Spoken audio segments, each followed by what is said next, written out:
People deluded, I'm back again. Thank you very much for tuning back in each and every time. Happy Friday, people. Where's the time going? The week has flown by. Like I said, happy Friday to you guys. Good morning to those of you because it's 6:30 a.m. right now in the UK. Good morning, good evening, good afternoon, and in some cases, good night. Welcome back to another edition of the DG podcast, the Deluded podcast, the Really and Truly podcast. If you're listening via Spotify and Apple and them things, make sure you're following. Obviously, YouTube is the bread and butter. Make sure you're subscribed. Make sure you're following me across all my socials. If you're not going to follow across all of them, make sure you're on Twitch, DeludedGuna187 and DeludedGuna04. On Instagram, people, let's get to 10k on Insta now. Like I just said, people, I hope you've all had a good week. It's Friday. I hope you've moved closer to your goals, hopes, dreams, and aspirations. For me, this week has flowed, man, and I feel the weeks have been flying, especially since I've really tried to make a meal of this content thing. But we're back again, people. Once again, bit of a slow news day, but let's just see how far we go with what I have to speak about. Like I said, I respect everyone that's locked in. I appreciate your support. Thank you very much. Let's jump straight into the meat of it, people. Pause. You've got Switzerland versus Spain. It's Euros business today. Well, today it is Euros business, but over the weekend, from Friday to Saturday, 8 teams is going to be cut into 4 and then, so on and so forth in the latter stages next week. So, yeah, in relation to the quarterfinals of the Europa League, sorry for the chair making noise, people. I got to make myself comfortable. I like to be comfortable when I chat to you lot. Switzerland versus Spain, Belgium versus Italy, the Czech Republic versus Denmark. You've got Ukraine versus England. I mean, all these other teams should just go yard because it's clearly England. We're doing this thing, We got to respect Ukraine, but we're going to go through and then probably beat the Czech Republic. Now, you can't pick a winner for me, man. If you look at Belgium, Italy, clearly that's the one we're looking at in relation to the games. That's the flag bearer. Italy, for me, if I'm honest, they are one of the favourites. Undoubtedly, they're one of the best all-rounded sides. But like you've seen, for me anyways, when you're looking at these Euro teams, I have more admiration for the quote-unquote smaller countries. Denmark, Czech Republic, couple teams that went out in the group stages. Hungary, they've impressed me more than Germany, than Belgium, then at Italy, because, Belgium, they beat Portugal, but it weren't the best of performances, fantastic strike from Thorgan Hazard, one shot on target. It's not sustainable. Italy, the first time they beat a team that was half decent or wanted to actually try and win, Austria took them to extra time and, them things there happen. France bucked a decent team in Switzerland. Obviously, they were in the group of death, but they got away with it. Out. Germany should have been out in the group stages, Shout out to Hungary. Out when they played England. So it is what it is. I don't think you could pick a winner. So when I sit here and look at Belgium versus Italy, I think Italy will take it. I think Mancini's the better tactician. I think they have a whole better rounded squad. I think Italy look more like a football team slightly to Belgium. It does look a bit individualist at Belgium. I just think there's greater strength in numbers as well. If it does go the distance with Italy, I think they've got more game management players. Yeah, I'm not going to say Belgium don't have experience. You look at the collective age of Vertonghen, Toby Alderweireld and Vermaelen, people, and then add to that you've got Witsel, you've got Kevin De Bruyne, Hazard, Thorgan Hazard, who isn't young. There is experience in and around the team. I just think Belgium have it. I think Hazard's been good in this Euros in patches. I think Witsel's been all right. I think Kevin's been okay, but I just don't really see much from the Belgians. So you can't really pick a winner, and obviously we don't know if Kevin and or Hazard are going to play a part, if any part. So I'm pretty sure one of the two will, but you'll have to see. I don't think you can pick one player, but for what it's worth, this will be the 5th meeting between Belgium and Italy at a major tournament. All 4 previous meetings came in the group stages. This happened in the 1954 World Cup, the European Championships 1980, 2000 and 2016. Italy have avoided defeating all 4 matches, people, drawing 1 and winning 3. Against no sides have Belgium played more matches at a major tournament without winning than Italy. Like you can see, that's 4. That's level with France and Germany, folks, people. So, yeah, and with Italy, I'm sure, they want to get to the final. Italy have reached the quarterfinals of the European Championship for the 4th consecutive tournament, people. And Italy have only conceded more than once in one of their 18 matches at major tournaments, which in brackets Euro/World Cup. You'd have to go back to 2012, people. Belgium have won 7 of their last 8 matches at the European Championships, people. That exception in this run was at this stage at the Euros 2016 when they lost to Wales. So both come into good form. If I had to pick a winner, I'm going with Italy. Switzerland versus Spain again. Spain, Croatia Croatia, commiserations. Modric went down fighting for Croatia. They tried a thing. Switzerland, they beat France. Yeah, sadly, people are going to focus on France and where it went wrong. And you're seeing all the stories about bus up, player frictions, even down to the hotels they're staying in, people. There's a massive inquest, as there should be with the world champions. And I agree with a lot of that. That has played some part. But Switzerland went through on merit. Switzerland, their manager got the tactics spot on. Their players won their individual battles. They bounced back from being out of the competition. They grabbed 2 goals in the last 8 minutes. Street smart footballers like Seferovic. And again, I look at people like Eric Garcia if he starts. Seferovic, he might not have as much time and as much joy, but he can defo cause problems. And they're going to be without Granit Xhaka, who, apart from being a reassuring voice on the sidelines or, in training and that, he's picked up a yellow card. It is what it is. So naturally, Switzerland's backs are against the wall. The problem is, I go with Spain. I just think Spain lack that killer instinct. They make games harder than it needs to be. Apart from that Slovenia game, yeah, they might have, on the face of it, grabbed bare goals against Croatia. But apart from that last game in the group stages, they haven't played to potential. Obviously, Morata scored a fantastic goal, but that's the only danger. The more you give Switzerland a sort of in-way into the game or inroads, the more they're going to take advantage of it. And like I said, both teams are there on merit. Clearly, Spain are going to dominate possession and things like that, but you have to be careful. I can't look past Spain, but at the same time, Switzerland dumped out the world champions, so you can't underestimate them people. And again, Switzerland are here on merit. This is actually the first meeting between Switzerland and Spain at a European Championship, people. For what it's worth, Spain have lost just one of their 22 matches with Switzerland in all competitions. So you have to make of it where it is, people. And Spain have become the first team in European history to score 5+ goals in consecutive matches, as you saw, people. Now, I do think that the last game kind of flatters it because Croatia gave you a goal. Ultimately, the quality showed. Switzerland have scored 3 goals in each of their last 2 European Championship matches. So again, they can score. So that's a bit of an even one. I'm looking forward to seeing Switzerland versus Spain. Like I said, if I had to bet money, I'm going with Spain, but be wary. Czech Republic versus Denmark is probably the most even fixture, I feel, because they're both here because they deserve it. Czech Republic, very good football inside. They play decent football. They can exploit set pieces. They back them. What I like is they back themselves. No matter who they play, they respect their opposition and tailor it, but they back themselves. Denmark, again, great togetherness. Now, obviously, I don't want to speak about the Eriksen thing, but togetherness, the Eriksen thing, national pride, just wanting to win something, it can take you a long way. And, you got Damstat who's playing well. Denmark versus Czech Republic's going to be an interesting one. If I had to bet money personally, it doesn't make sense because I don't want to look ahead of Ukraine, but if everything goes this way for England, I see England versus Czech Republic, but I think Denmark will win. So as you lot know, that don't make no sense. So I have to go with Denmark. I just feel Denmark are a bit slept on there. I wouldn't say dark horse, but I think people move like they're just some pub team in and amongst some pro ballers, and I think you can't really disrespect them in that regards, man. This is the third meeting between the two sides, people, in the European Championship. The Czech Republic lads have won both of the previous games, people. That was in 2004 and 2000 respectively in the Euros, people. If you look at it, this could go to extra time because 5 of the last 6 matches between the two sides, people, have ended in draws, people. Their most recent, they're friendly in November 2016. So it is what it is in that regards, man. With a 4-1 victory over Russia and a 4-0 victory over Wales, Denmark became the first team in the European Championship history to score 4+ goals in consecutive matches in the competition, people. When you look at it, Denmark are averaging 18.8 shots and 7.3 shots on target per game so far at the Euros. So again, you don't shoot, you don't score. Typically, even when teams have scored, you haven't seen too many shots, let alone shot on target. You don't shoot, you don't score. You don't buy a lotto ticket, you can't be a lotto millionaire. So Denmark understand that. And I think you look at Denmark, they've shown their pedigree. They lost to the French. They gave France a game when they bucked them. So did Hungary, to be fair with you. Was that this Euros? I don't think that was this year. Sorry, people, not Denmark. That was a friendly I'm speaking about Belgium. They gave Belgium a game. Apologies. I had to go back for it via my visual archives. So, yeah, that's the most even game. If I had to predict a scoreline just to humour you lot, Switzerland, Spain, I'm going with 2-0 Spain. I'm going 2-1 Italy in the Belgium-Italy clash.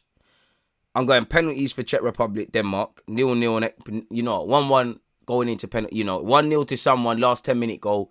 0-0 extra time penalties. So once again, 2-0 Spain, 2-1 Italy. Penalties in Czech Republic versus Denmark. Ukraine versus England. Now, shout out to Ukraine because when you look at them, fighting spirit. They dumped out the Swedish. They scored in extra time at the end against the 10-men Swedes. You know, Ukraine, I've said it from the start, they play good football, you know. Again, they lost to Holland, in the first game of the season, Euros of the season. But they asked problems, and I think I said it before. I'm not really impressed by the bigger nations, you know. Like, let's be real. I'm taking these victories, but England are not playing impressive. Let's not cap. You know, there's individual moments of brilliance, you know, and we're gassing it. Like Saka. Saka didn't really do much in that game, but he had 1-2 things. Shaw wasn't going forward all game. He went forward and he's involved in 2. Do you get it? Kane was running around. It's nice that he got his goal. Sterling was okay, but do you get it? So there's finer margins. Pickford was quality, to be fair. I'm not criticising anyone's performance. My thing is, you know, we're winning, even against Croatia, we're winning these games, we're gassing it, but then when we look at it, we can only play what's in front of us, but it's not good performances where you know, it's not really sustainable, and we're exploiting stupidness. Now, fair play to Germany and Croatia. We can't listen. We beat them in it. It is what it is. We kept a clean sheet against the Germans, but let's not pretend we're a good footballing side for any stretch of the imagination. Now, I know Southgate got it spot on with his tactics. I would have went 3 at the back. I think Calvin Phillips was good. I think Rice was okay, but he's been struggling. You know, he brought on Grealish, and he made the difference. Everything worked just like against Croatia. But let's be real, a lot of that concerned us and a lot of that will. Like I said, Ukraine are playing good football. You can't disrespect Ukraine. Us English fans or supporters of the English national team, we're very optimistically pessimistic in, like, you know, we're a bit bipolar in that we're very, you know, we're all screaming it's coming home. Then a bit of us, you know, at some point in the pub we're saying, would be like us to beat the Germans and lose to the Ukrainians. It would be like us, wouldn't it? And obviously, I'm sure Shevchenko wants to shut us up. And, you know, let's be honest, England, we're not you know, a lot of people are quick to call us arrogant and things like that. They're going to be onto us. You look at the Germans, you look at the Scottish, you look at anyone else, they're going to be onto us, people, you know. So nobody will. I don't think no one will be happier than non-English fans if England go out. So I'm a bit shook. Obviously, we're in that dangerous territory now. I know there's a few players, but I know off the top of my head, I think Calvin Phillips, Harry Maguire, Declan Rice. I'm not sure about Mason Mount and stuff, but there's a couple other guys. Everybody's treading on thin ice. You pick up a yellow card, you're not playing against Denmark or the Czech Republic. So it is what it is, innit? There's rumours Southgate is going to drop back to a back 4. And sorry, before I say that, like I said, I've been impressed by the smaller nations in the Euros. Ukraine have played good football, Czech Republic, Denmark, you know, Hungary, couple nations that went out in the group stage and things. They played with their heart. Like I said, when you look at the bigger nations, England are not playing good. Let's be real, we're not playing good. We're doing our thing. It's a feel-good factor, but we're not playing good. Italy are playing good, but they're not playing to their full potential. Spain are not playing good. They're getting through. You know, Belgium are not going up the levels. Portugal are out because of the same logic. France are out because of the same logic. The Dutch are out because of the same logic. So yeah, man, it wouldn't surprise me if we bully Germany and then start moving shaky. We're at the quarterfinals, so like I said, I just want people to go out there and enjoy it. Like I said against Germany, you don't want no regrets, man. Don't let the game finish and I should have had a shot. I should have did this. I should have done that. Like Harry Kane, start shooting, bro. Statistically, he's had one of the least shots in the Euros. Is that due to a lack of creativity? Is that something he can try and fix himself? Obviously, we're going to need the golden man Sterling. It's going to be a very interesting clash, people. And we've got to be wary because Ukraine got nothing to lose. And I might be wrong, but you know, I'm not too sure for the Scottish game. That might have been at Wembley, and I'm pretty sure we might have played one game away from Wembley. Admittedly, people, I'm a bit appalling with that. But could it be a factor? You look at the Dutch, the minute they leave the Amsterdam Arena or whatever, they're struggling. Could that be a thing now? We're not playing at Wembley, especially with the fans them back in there. We're going, I don't even know where the game is played, people. I think in Rome, in which some England fans, if you ain't been quarantining and some other things, you can't even go. So there's going to be a reduced home support. I don't know if Ukraine are going to be there in their numbers. I'd imagine they would be because it's their country. So these are things we have to consider. I probably would go back to a back 4 against Ukraine. You know me, Pickford picks himself in goal. Shaw deserves to keep his place at left back. On the right hand side, probably I'll go with Kyle Walker. I think Reece James seems a bit overruled by the Euros occasion last time I saw him. I don't think Trippier's handled it well enough. I think Trippier was quite poor against Germany. The best thing he did is pick up Sterling after his miss. So I'd probably go Pickford, Maguire, Stones. They pick themselves. Shaw at left back, right back Kyle Walker for me. In midfield, it would never happen, but personally, it's going to be Rice and Calvin Phillips. I would go with Calvin Phillips. I'd actually go Rice next to him. Grealish in the 10. Sterling cannot be dropped on the left. Kane is going to play on the right. Through the middle, sorry. And on the right, I probably wouldn't start Saka still. He could start, but he could start. It's a tricky one because he could start. Probably does deserve to start, but at the same time, probably deserves to give someone else a run. Jadon Sancho, obviously, Manchester United's Jadon Sancho. For me, I would like to see him play, but I don't think getting marginalised minutes, you're just going to get thrown in. So at best, you're probably going to see a Mason, a Phil Foden off that right-hand side, really and truly. Or Saka retains its place. So that position is the only one that's a bit wary. But for me, I think you need Mount, because even against Germany, let's be real, we got away with it. But we needed, at some point, someone like Grealish who could defend for us in a different way, and that just getting the ball higher up the field and relieving the pressure. I personally feel you can go with Rice and Phillips, but I think Phillips has been slightly better, and I think Mount can play there. It's a bit like Portugal. They had Danilo and William Carvalho and Bruno, and my man realised, I can't do this. Bruno's wasteful. Them man they're just piano pushers. They break play down, but they can't do anything else. Renato Sanchez, and obviously João Moutinho, they're not sixes, but they can do that, and Mount can do that. Like wherever Mount plays, bro, away from Mount's technical ability and stuff, what the Chelsea man always say, and we always say we watch him, he gets about, he's on defending, and I'm not being funny, I can't lie, I think he can play midfield. I see him as a proper out and out centre midfielder when he gets on a bit, and he defends, and I think he's experienced. I don't know. Mount and Rice would be good. Something just doesn't fill me with confidence there with Rice and Mount. Not because of ability and age don't make sense, because Calvin Phillips isn't much older. I just feel Calvin Phillips is a bit more mature. So I think you could have went with a Phillips, Mount, frees up the Grealish 10 position. Foden can't be dropped. Like I said, right wing, Arsenal bias, I'll say Saka. I would love to see Sancho there, but it's not going to happen. You probably see Foden. I don't even think Foden deserves to start it. Foden's a star boy and ability he deserves to, but there's people that have been performing better. So we'll have to see, man. And like I said, you cannot underestimate the Ukrainians, people. When you look at it, England have lost listen, there's every reason for Ukraine to turn up. We have lost just one of their last seven games against Ukraine in all comps. We've met at a major competition once, and we won 1-0, if you lot remember, in Euro 2012, sorry. Of course you would remember Euro 2020. It's now Rooney scored. Ukraine have scored just 3 goals in their last 7 games with England and never scored more than once a game. Each of England's previous 3 quarter-final matches at the Euros have gone to extra time and penalties, so we'll have to see, people. England are only the second team in the European Championship history not to concede in any of the first 4 games, so there is a bit of solid foundations to build up on. I'm going to go with a 2-0 England, so, obviously I have to back Saka Nation and that. So, like I said, to recap, 2-0 Spain, 2-1 Italy, Switzerland 0, Spain 2, Italy 2, Belgium 1, 0-0 in the Czech Republic, Denmark game in then it's extra time, 2-0 England. I'm going to say Harry Kane anytime. You probably would bet on Raheem Sterling. I think it's time for a different goal scorer, like I don't know, man, like a Harry Maguire or a John Stones or one of them sort of man there, or maybe Luke Shaw might just takes a shot, an unlikely score, maybe even Trippier, Walker, something, I don't know, man. I would go with Sterling. You can't really bet against Sterling, I heard on the radio he was 40-1 to be top goal scorer, and obviously I think it's like 7-1, 8-1. I don't think he'll get it, but it is what it is. Apparently Cristiano Ronaldo is still the favourite. I don't know, man. Part of me would say bet on Lukaku, but I think Italy are dumping them out. But you never know. I say 2-1, it might be 3-2, and Lukaku's got 2 or a hat-trick that flips that on its head. So that's the Euros, people. So over the next 2 days, we're going to see what go on. And then obviously Tuesday and Wednesday, 8 teams turn into 4, then 4 turns into 2. And then, this time next week, we'll be talking about the final, who hopefully it's England versus, who would I want? Switzerland, really. I can't cap, man. Switzerland, really. Hopefully, but bring on whoever it is, really and truly, man. You're in this competition to win stuff and do stuff. It makes sense, man. It is what it is in that regards, man. So yeah, that's that in relation to the Euros, people. If we talk about a couple other things that we're here to speak about, people, not that there's much, Jadon Sancho has completed a move, will complete a move to Manchester United after the Euros. It does.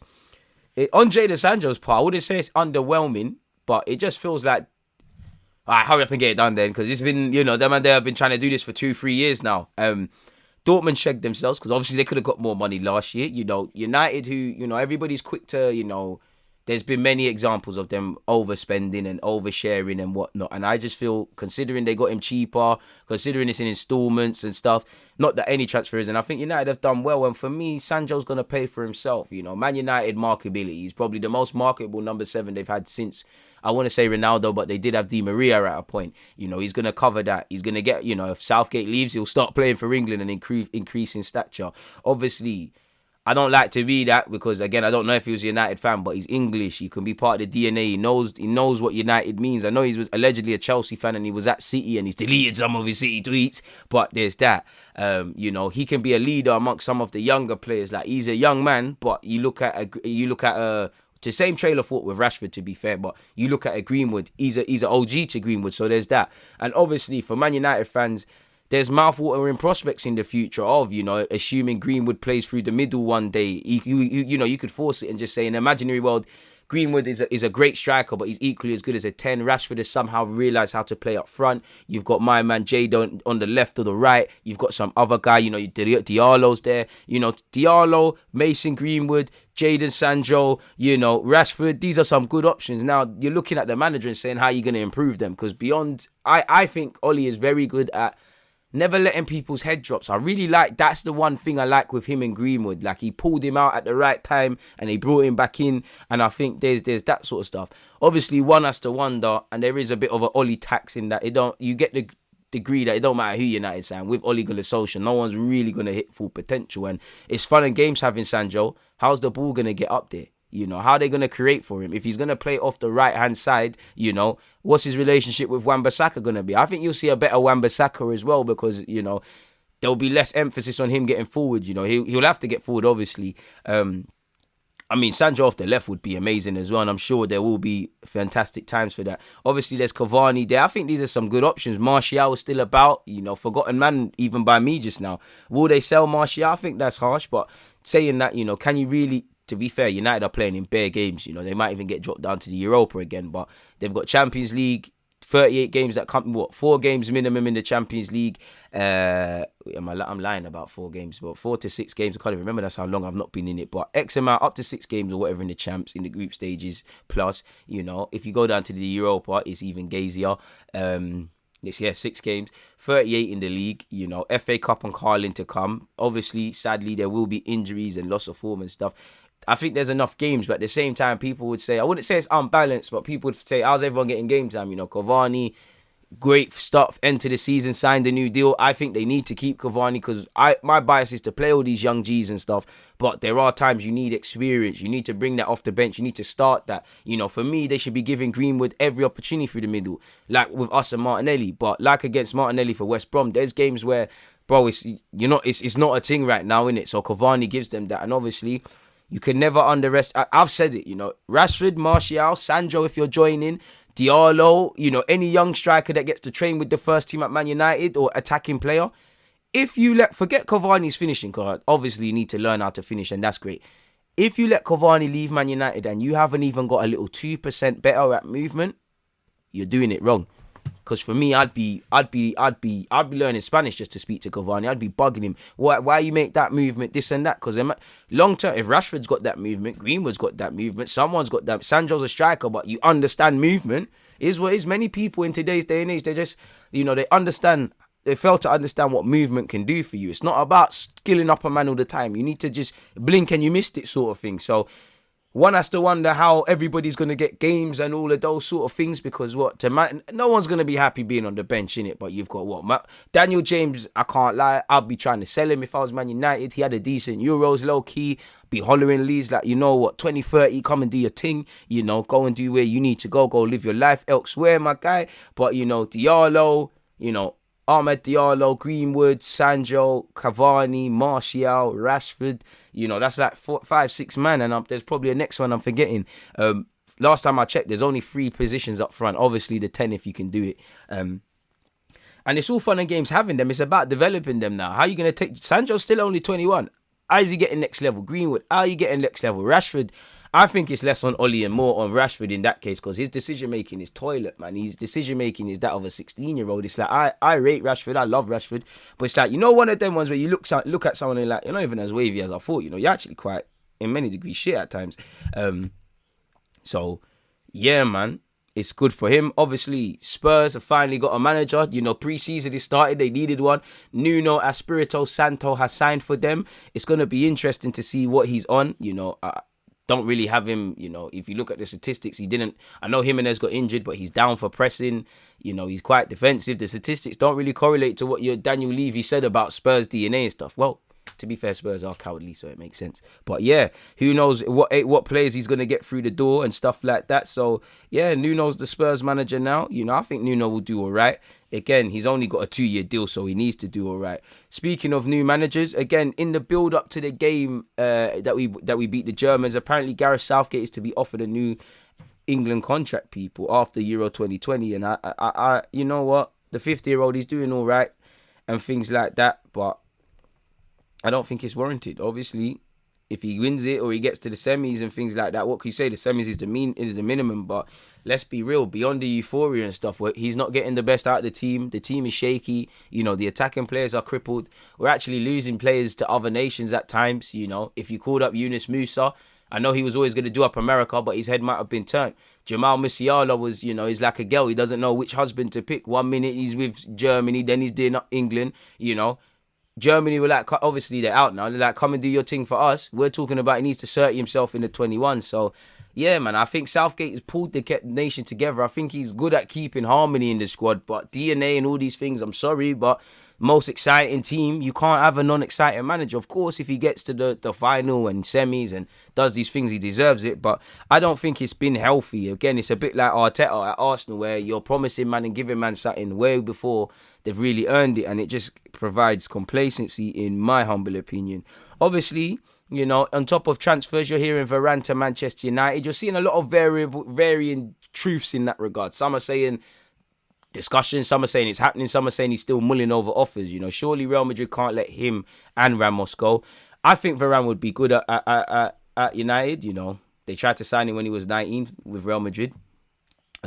He's got good recovery pace. I do think he would be all right with Maguire, because Maguire would be the leader. I don't have Varane down as a leadership sort of centre-half. He will listen to instructions, and I think he needs that. And I think that's where France struggled. They struggled against Hungary. They defo struggled against the experienced Seferovic with him, Kimpembe and Lingnet. No one takes charge of that defence. Obviously, language barrier is something. Again, I could sit here and give you the cliches, proven winner, experience, this and that. It'd be a good signing, but maybe, you could have went for a younger guy that ties into a bit more of what you've got with Sancho and Dembele up front, that can grow with the team as well. I don't know. So it is what it is. But apparently Man United are interested in signing Raphael Varane. Initial talks have taken place, and the France international remains a player United have under consideration. And obviously, do you know what, Varane, he'd be able to talk with De Gea if he starts via Spanish. I don't know his degree of English. Wan-Bissaka might be English, but he's of Congolese descent, so there's that French barrier that can be broken down and spoken to. And I just see Varane, United's defence at times is disjointed. Shaw's in form, but there's been times Shaw's been hung out to dry. The centre-half partnerships, Varane's an upgrade on Lindelof, but like I said, the communication has to be spot on. And I mean, if you're looking at the Euros, Varane has been, quite troubled. He's hardly the Varane of a couple of years. That right-hand side as well, Pavard and Varane were getting terrorised in France's last 2 games, in my opinion. Suddenly, if Wan-Bissaka and Varane are not spot on, Maguire's doing his own thing, Dean Henderson's Buki at the back, it can get shaky. But I think it's a better signing than people give it credit for. But I don't think Varane is as good as and a lot of people still have him down as. He's not going to come there and be the Messiah. And I think United fans have seen that. They've signed how many stars? Every team. It doesn't. You need a structure and things. And he's got a wealth of experience and whatnot. So if it happens, it'll be a good signing. Apparently PSG are interested in him. We don't know if PSG are going to get Ramos and Varane, but it is what it is. Marquinhos and Sergio Ramos for PSG would be quite the mentality. That's what they've missed. And Hakimi's there now. Ronaldo, I can't lie, PSG are upgrading people. Varane only has a year left on his deal. So when I hear 50 million, are United overpaying? I don't know. But, it'd be a good signing for them. As I said, apparently Sergio Ramos is in talks with PSG. That would be a great signing, because they need they need individuality with the Mbappes and the Neymars and the other players, but they need to look like a team. And I think they've crumbled at times. The way they went out to City, they crumbled. Like, away from a sporting perspective, the way they were carrying on, Di Maria's getting sent off and all of them things, they didn't handle themselves. So I think suddenly, if you bring in Ramos, to go with Marquinhos, who's got elite mints. Ronaldo, who's been around the block. Hakimi, who's been at Inter and dealt with high pressure. To go with Neymar. Mbappe's linked again with leaving. Apparently, he doesn't want to renew his deal. He wants to go to Real Madrid now. Whether they can afford him is another thing. But at least for a year, there's potentially that. PSG are trying to get him to sign a new deal. So it could be a good one, man. It feels so weird talking about Sergio Ramos, people, and he's not at Real Madrid. Billy Gilmore, he's apparently set to have his medical, as we know, and complete a move to Norwich. That's a good signing for him. Norwich play attractive football. They play good football. Look at how they've had exciting players, Cantwell, Buendia, and them things. And I think it's the perfect way for him to get. It's the perfect team for him to go play a year under his belt. Showing that you can do it twice, 3 times a week. Because there was times, let's be real, Gilmore got a couple of opportunities at Chelsea and he was meaty. Like, he was mad meaty.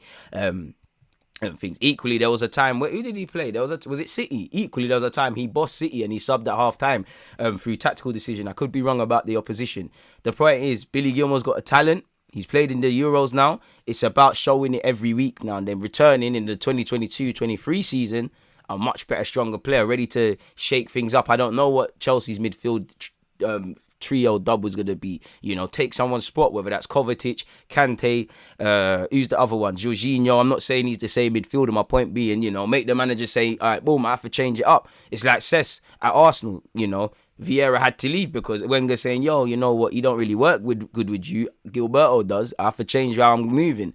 That's it is for Billy. And I think it will happen, man. Billy's a very cultured footballer, very good, and he's only going to go from strength to strength. So, yeah, apparently the deal's been agreed. Obviously, he's tested positive for COVID. So, when the isolation and them things there is done, he will complete his move.